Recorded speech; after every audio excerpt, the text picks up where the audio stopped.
안녕하세요. 김동섭입니다. 3월 16일 아침 시작하도록 하겠습니다. 오늘 새벽에 끝난 미국장은 다우나스닥이 다 상승했죠. 그래서 오늘 세 가지 이슈에 대해서 얘기를 해보려고 합니다. 첫 번째, 경기 회복에 대한 얘기를 좀 해보고요. 두 번째는 이 연기금이 어저께 매수를 하면서 이 매도가 멈췄습니다. 그래서 요거에 대한 얘기를 좀 해보고요. 그 다음에 오늘 아침 뉴스에 북한 김여정이 3년 전 봄날이 돌아오기 어려울 거다, 뭐 이런 얘기도 하고 있는데 이것도 시장에 어떤 영향을 미칠까에 대해서 한번 생각해 보도록 하겠습니다. 첫 번째로는 경기 회복의 기대감이 미국 시장을 끌어올렸죠. 뭐 1조 9천억 불 경기 부양책이 진행되니까 당연히 경기 회복에 대한 기대감이 있을 수 있죠. 근데 여기 기대감은 빠른 쪽 얘기를 하고 있습니다. 빠른 쪽으로.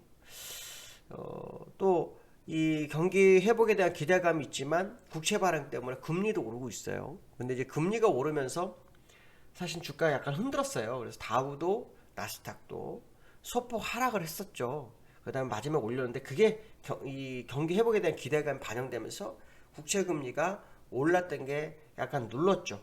근데 이 국채 금리가 그럼 눌렸으면 어느 정도 하향 안정세 됐냐? 1.61로 끝났어요. 그러니까 이런 사실은 어떻게 보면은 금리에 대한 무감각이다, 이렇게 해석이 될 수 있죠. 왜냐하면 금리 1.3부터 진행이 됐어요. 그러니까 지금 금리는 계속해서 시장의 화두가 될 거예요. 근데 경기부양책에 대한 해석을 좀 달리 하는 거죠. 그러니까 빠른 경기 회복이 될 거다. 경기부양책이 함으로 인해서 그 얘기가 지금 나오고 있죠. 미국에는 두 가지 화두가 있어요. 하나는 일단 그 이벤트적으로는 16일, 17일 FMC 회의가 있죠. 아시겠지만 금리가 오르고 있기 때문에 연준에서 어떤 대응을 할 건지에 대한 부분인데, 지난번에 제롬 파월이 뭔가 힌트를 줄 거라고 시장은 생각했는데 힌트를 안 줬잖아요. 그러니까 이제 FMC 회의가 두 가지로 지금 이렇게 나눠지는 것 같아요. 하나는 뭐냐면 그 연준이 금리에 대한 계획이 없다. 아직은 계획이 없다. 근데 이거는 제롬 파월이 지난번에 금리 상승에 대해서 이런 얘기를 했어요. 무질서하지 않다, 이런 얘기를 했기 때문에 그 가능성 있죠.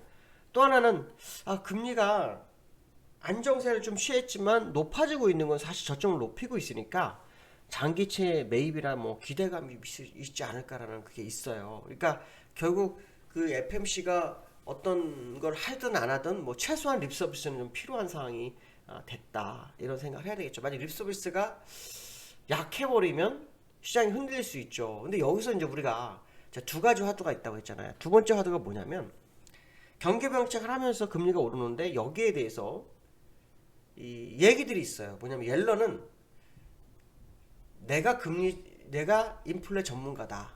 그러니까 인플레 없을 거고, 그리고 내년에 완전 고용할 거다, 이렇게 이제 주장을 해가지고 지난번에 그 상하원 가서 설득을 했잖아요. 근데 요거에 대해서 지금 얘기가 다른 사람이, 그 현재 나오는 사람 두 사람이 레리 썸머스하고요.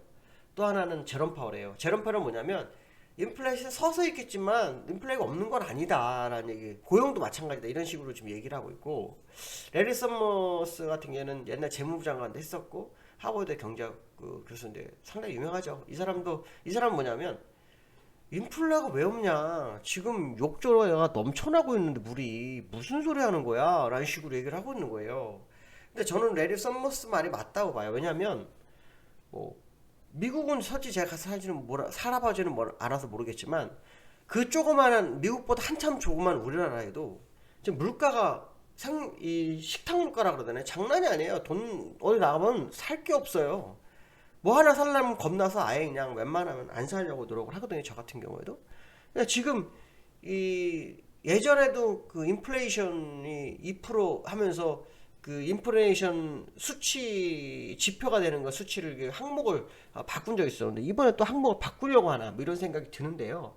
이거는 눈 가리고 아웅거리는 상황이 아닐까, 이런 생각이 많이 들어요. 결국에서는 이 금리는 계속 시장의 화두가 더 사지가 굉장히 높고, 이 부분에 대해서는 아마 옐런과 여러 학자가 계속 싸움이 이루어질 거다. 근데 이제 중요한 것은 뭐냐면 금리가 내려가면 싸움이 안 되는데 조금씩이라도 오르기 시작하면 싸움이 나면 결국 이게 시장에 상당한 영향을 미칠 수 있을 거라는 생각을 해봐야 될 것 같습니다. 그래서 계속 화두가 되고 있는 이 상황 속에서 금리가 1.61인데도 불구하고 금리가 안정됐다고 시장을 평가하는 것 자체도 되게 웃기죠. 왜냐하면 1.23에서 시작한 금리가 1.7까지 갔다가 살짝 밀었는데 1.6 되니까 안정세 됐어. 그래서 주가는 찔끔찔끔 오르고 있다는 거죠. 이게 말이 안 된다 이렇게 보시면 될 것 같습니다. 자, 어쨌든 뭐 앞으로 금리는 계속 시장의 화두가 되지 않을까 이렇게 봐야 되는데요. 다우 차트를 좀 볼까요? 다우 차트 보시면 지금 일단 올라섰습니다. 이거 진짜 지난번에 제가 4,000포인트 정도 오를 수 있다고 했는데 지금 2,000포인트 넘었어요. 2,100포인트 정도 더 올랐거든요. 근데 2,100포인트 전 세계는 시장은 잘 안 움직이고 있어요. 이게 지금 또 딜레마죠.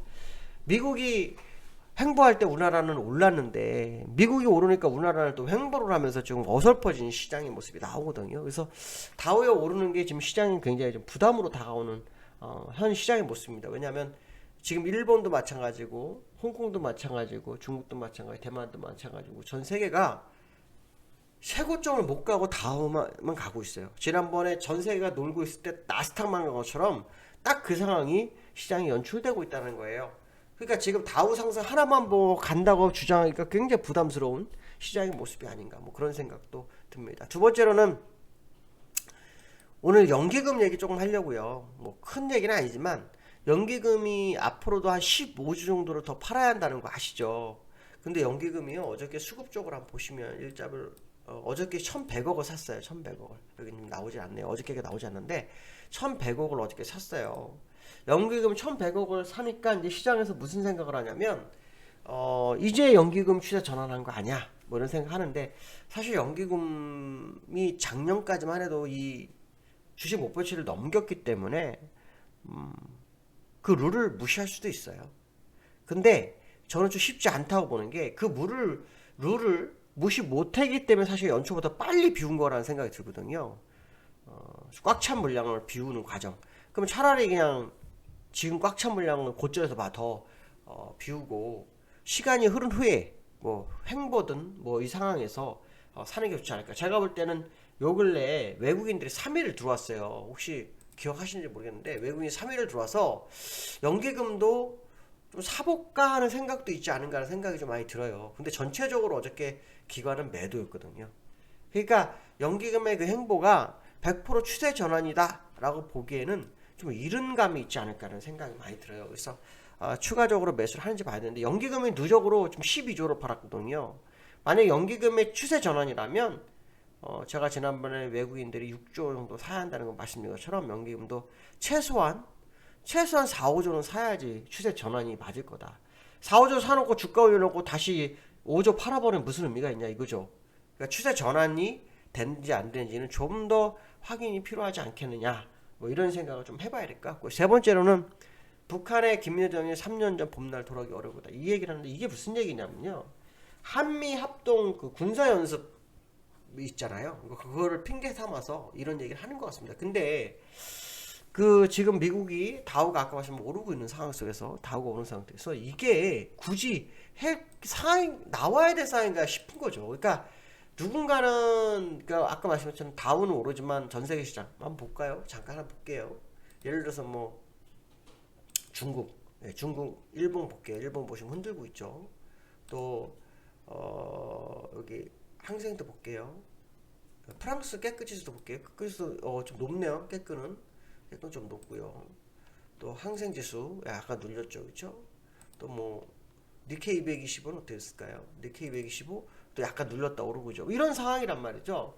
근데 이제 지금 다우가 나왔는데 또 이런 뉴스가 나왔다는 것은 시장, 국내 시장의 주도자 중에 누구는 이 눌리기를 바라는 게 아닐까 뭐 이런 생각도 듭니다. 물론 기사가 나온 시점이 뭐 우연의 일치다 뭐 이런 생각도 할 수 있죠. 근데 하나를 더 제시하는 어저께 삼성전자가 상당히 중요했어요. 삼성전자가 어저께 약간 눌렸죠. 근데 삼성전자가 이렇게 눌렸는데 어저께 나온 뉴스가 그거였어요. 마이크론한테 세계 최초 타이틀을 뺏겼고 기술 격차가 2년에서 제로로 바뀌었다. 기술 격차 시간적 공간이 없다는 얘기가 나왔어요. 근데 오늘 삼성전자 얘기가 또 하나 나와요. 상속세 11조 원 재원 마련에 대한 부분 이 얘기가 나오는데 이렇게 되면 삼성전자가 굉장히 부담스럽게 될 수 있죠. 왜냐하면 삼성전자를 팔아서 재원 마련한다는 거 아니잖아. 그건 아무도 모르죠. 그건 아무도 몰라요. 그러나 분명 와서 심리적으로 투자가들에게는 걔는 부담스럽게 작용할 수 있는 거죠. 근데 금액이 11조 원 정도 된다고 합니다. 그래서 어쨌든 삼성전자가 계속해서 시장을 지켜준 건 사실인데 지금 삼성전자가 제가 얼마 전에 말씀드린 발목을 잡을 수 있다는 얘기 했잖아요. 근데 삼성전자 기술적 분석 보시면 어저께도 제가 보여드렸는데 60일선을 약 6일 전에 깼어요. 그러고 난 다음에 다시 올라가다 다시 깨고 어저께 내려왔거든요. 그러니까 지금 60일선과의 싸움인데 여기서 기술적으로 보시면 5일선과 21선이 동시에 횡보를 하면서 60일선과 마주했다는 거죠. 데드가 날 수 있는 거예요. 장기 이평선에 하고. 그러니까 지금 상황에서 삼성전자가 굉장히 시장에 부담으로 다가오는 거 보면 시장에 나오는 이런 뭐 아까 김 회장의 이슈라든가 삼성전자 이슈 뭐 이런 것들이 주가의 발목을 우리나라는 따로 잡을 수도 있지 않을까? 뭐 이런 생각도 해볼 수 있는 상황이 아닌가 이렇게 보여지고 있고요. 특히 어저께 수급적으로 그 외국인 선물 3,600억을 매도했어요. 근데 전날 3,600억 매수한 걸 다시 회수했다라는 이 의미도 상당히 크죠. 그러면 결국 이거 하나 남은 거니까 이게 지난번에 말씀처럼 진짜 실제로 외국인들이 들어왔던 그 1조 7천억이나 2조 갖고 놀던 그 애들인지 아닌지는 이제 조만간 확인이 되겠죠. 어쨌든 미국장 오늘 상승이기 때문에 다시 매수로 전환할지 모르겠지만 어쨌든 확인이 좀 필요한 시점은 맞다 이런 생각 해봐야 될 것 같습니다. 자, 오늘 벌써 화요일입니다. 오늘도 승리 하루 되시고 기쁜 하루 되시기 바랍니다. 감사합니다.